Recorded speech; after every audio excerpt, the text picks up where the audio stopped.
their stance on a potential mask mandate. The financial fallout from the pandemic has 1 in 4 Americans struggling with bills. I'm Elise Preston with some dollar-stretching tips from the experts. And the latest on the Oxford vaccine. The 4 states' most watched news starts now. City of Joplin prepares to make another mandatory masking decision. This is KOAM News at noon. I'm Tanya Buck. Topping our first 7 minutes, a response to Joplin hospitals who've called on government officials to enact mask mandates in their communities. At least 4 cities in the Joplin area have released statements about where they stand on potential mask mandates. Joplin Mayor Ryan Stanley issued a letter saying he would be contacting county commissioners in Jasper and Newton counties in an effort to work together to determine the best way to move forward. 3 other cities, Carl Junction, Webb City, and Carthage, issued statements later in the day saying they will continue to trust their citizens to do the right thing on their own. Some Newton County officials say a mandate may not be the best course. The problem is with a mandate is the enforcement of the mandate. It's almost impossible to enforce a mandate. And then when you do mandate, you do get people that push back against that mandate. Joplin City Council will consider the mask mandate at its special meeting tonight at 6 p.m. And we want your opinion. Our current KOAM Instapoll question asks, should the Joplin City Council implement a mask mandate at tonight's meeting? You can go to KOAMnewsnow.com/vote and simply choose yes or no. Now, the current leader on the screen is yes, with 60% of the vote. Well, Joplin isn't the only community with a mask mandate related decision to make. Yesterday, the Kansas Governor Laura Kelly issued a second go around of her own mask mandate. It'll take effect November 25th. Counties have until then to opt out, which most did the last time the governor issued a mask mandate. Last month, Governor Kelly floated the idea of calling the Republican-controlled legislature into a special session to have them repeal the county's authority to opt out of her public health orders. That did not happen, and lawmakers are not scheduled to reconvene until January. Area residents are coming together today to help feed people in need while getting fed themselves. 8th annual Empty Bowl fundraiser is underway now at Joplin's Empire Market. This is a live look at the market. Local pottery artists with Firehouse Pottery have been making bowls since last year. 800 bowls were pre-sold with 300 left for sale today. Watered Gardens Ministry says it's taking precautions to keep everyone safe from COVID. You come in, if you don't have a mask, we'll get you one. We've got hand sanitizer, and all the soup is to go. So there won't be any dining in here today. You can get your bowl if you don't have one. Go pick out your soup. We'll put it in a to-go container. You can head right on out the door. For $20, you get a bowl and soup while helping out with charitable organizations. This event runs until 7 o'clock tonight. Well, we've got another blustery day outside. Michael Hayslip joins us with a first look at the forecast. First out, shout out to my boy Travis Hurley. Absolutely adore that gentleman and all the work that he does for our 4-state communities.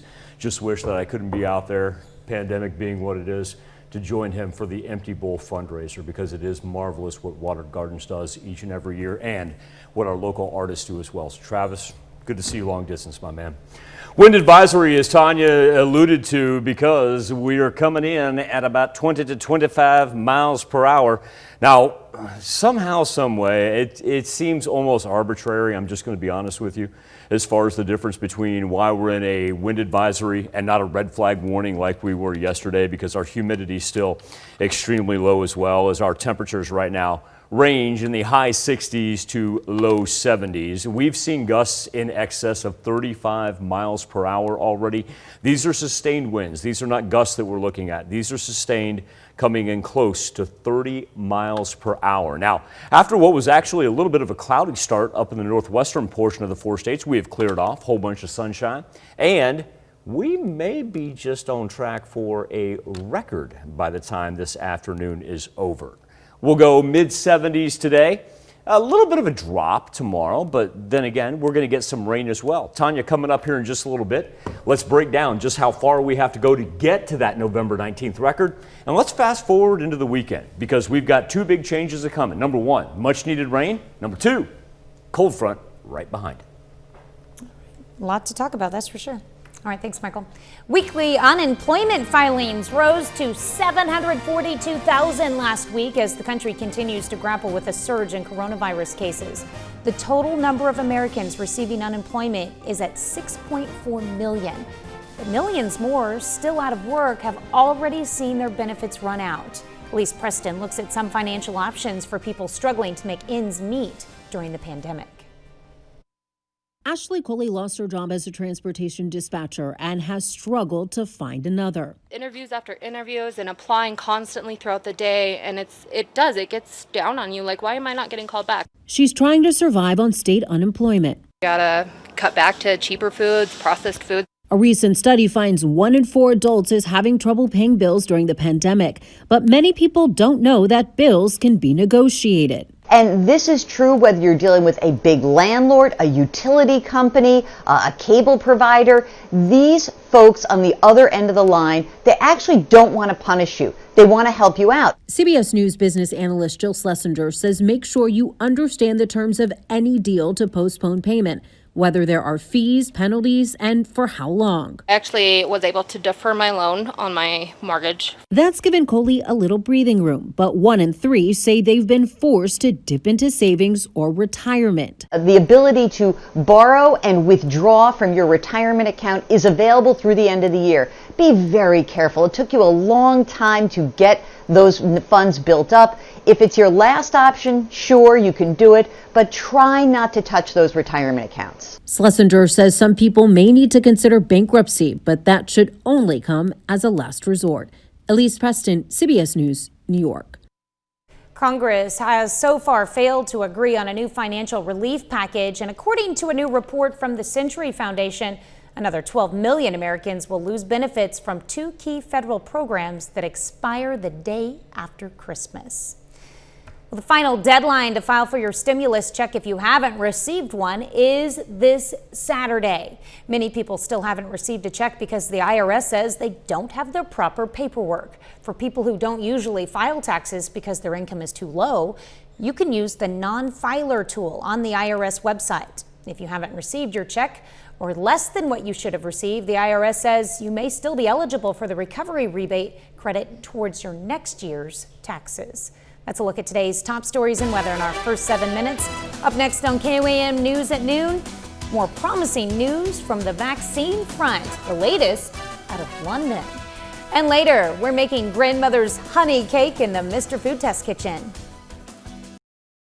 While Pfizer and Moderna's COVID-19 vaccines are nearly ready, the Oxford vaccine is just now undergoing stage 3 trials. As Charlie Daggett reports, phase 2 was very promising, especially for older adults. It's peer-reviewed evidence that the Oxford vaccine not only triggers the robust immune response they'd hoped for, but packs a punch where it's needed most, on older adults. Going further, the vaccine is even tolerated better in older people than younger people. The results published in the Lancet Medical Journal reviewed Oxford's phase 2 study involving 560 adults, including 240 people over the age of 70. The group at a significantly higher risk of severe disease and death, more likely to fill overstretched ICU hospital wards, and earmarked to receive the vaccine first. The good news from Pfizer and Moderna was a boost for Oxford's vaccine too. They use a similar approach. The study's chief investigator, Professor Andrew Pollard, said the news is encouraging, but not definitive. We're not in a rush, and it's not a competition with the other developers. What we're trying to do is to make sure that we have very high quality data.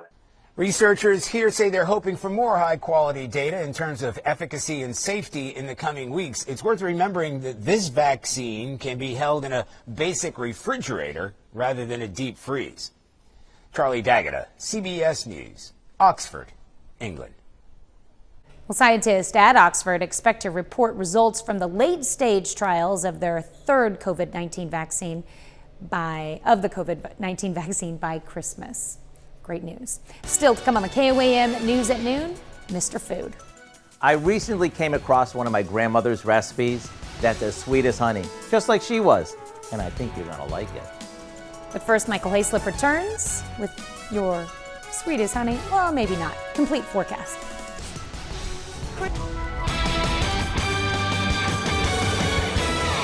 Second consecutive day that high winds and low humidity going to play a huge factor as far as our four-state weather. Now, we've been able to avoid most of the red flag warnings. Do have one down there in Berry County. The tan indicating the wind advisory, but really with the way our humidity's dropped throughout the course of the day and the fact that the high winds from yesterday into this morning have brought down a number of tree limbs, let's try to avoid any outdoor burning. It's just not worth it at this point in time. As a matter of fact, central Kansas already had to go through wildfires yesterday, the result of just people not paying attention. And I know you care about the four states, so let's be better than what they are. That's going to last all the way until 6 p.m. Finally begins to calm down after that, but we've got impressive gust numbers.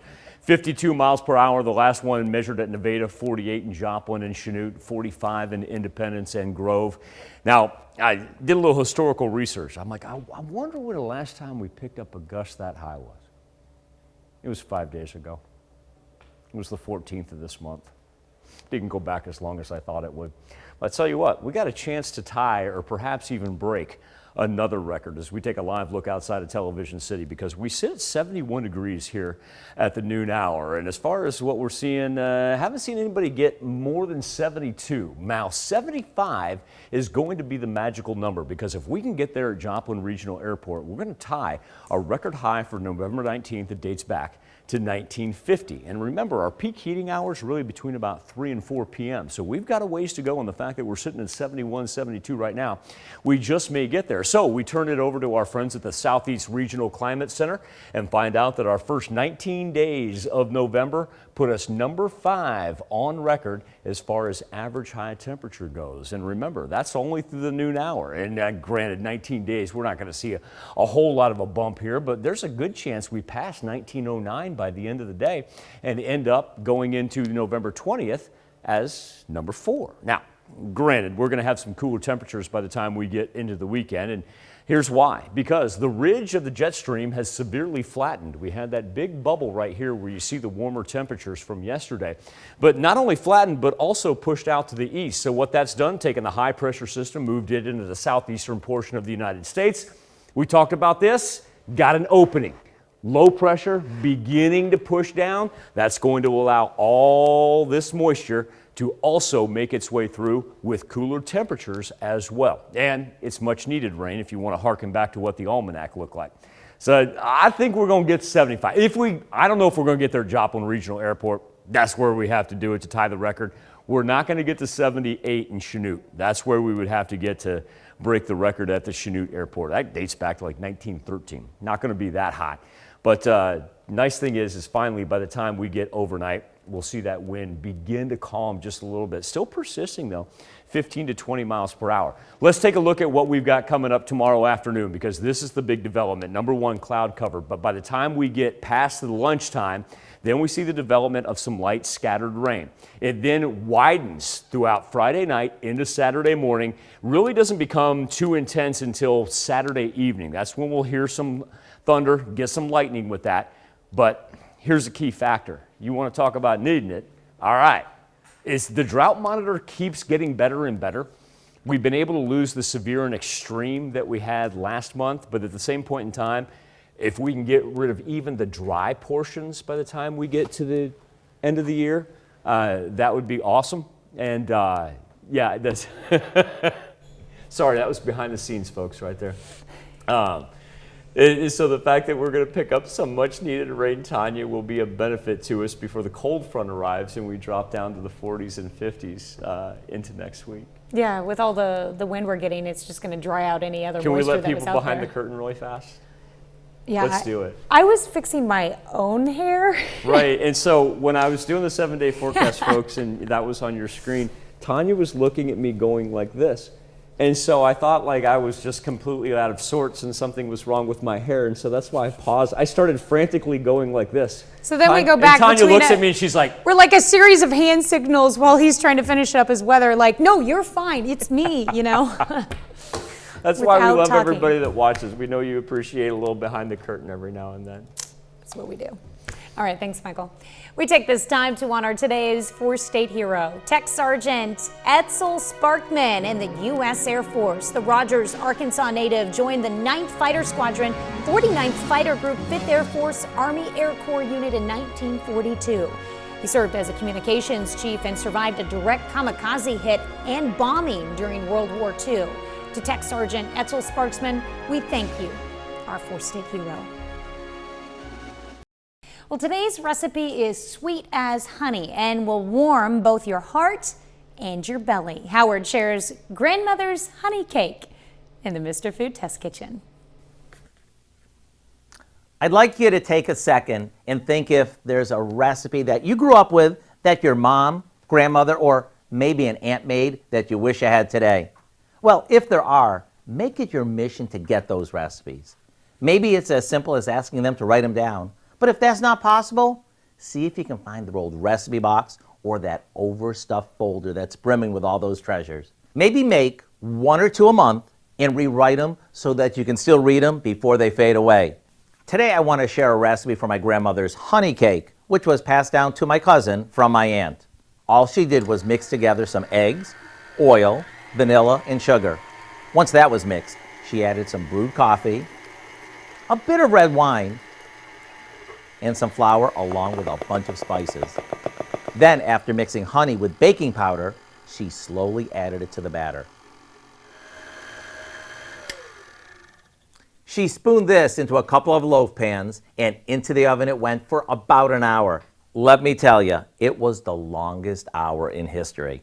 But when they came out of the oven, I can still remember the whole house smelling amazing. If you'd like the recipe for my grandmother's honey cake, it's online now waiting for you. It's one of those recipes I've never forgotten. I'm Howard with Kelly. Want to try my grandmother's honey cake? In the Mr. Food Test Kitchen, where today we found a memorable way for you to say, ooh, it's so good. Well, you can find this recipe along with a lot more good food from the Mr. Food Test Kitchen online. Just go to our website at koamnewsnow.com. Here's a look at our four-state market prices.